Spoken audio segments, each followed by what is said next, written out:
ఆంధ్రప్రదేశ్ రాజకీయాల్లో మరో కీలక పరిణామం చోటు చేసుకుంది. వైఎస్ఆర్ కాంగ్రెస్ పార్టీ రాష్ట్ర కార్యదర్శిగా తోట రామకృష్ణ నియమితులయ్యారు. ఈ సందర్భంగా విజయవాడలో ఉభయ గోదావరి జిల్లాల రీజనల్ కోఆర్డినేటర్ బొత్స సత్యనారాయణను మర్యాదపూర్వకంగా కలిసి శాలువాతో సత్కరించి పుష్పగుచ్చం అందజేశారు. తనపై విశ్వాసం ఉంచి బాధ్యతలు అప్పగించిన పార్టీ అధిష్టానానికి తోట రామకృష్ణ ప్రత్యేక కృతజ్ఞతలు తెలిపారు.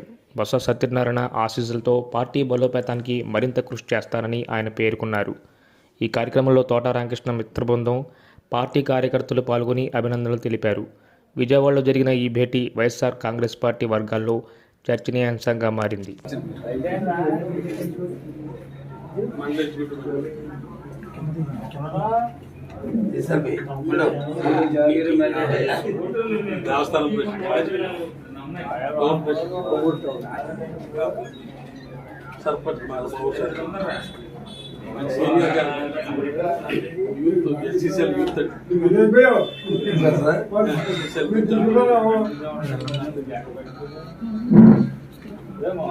మంచి యూత్ ప్రెసిడెంట్ పెద్ద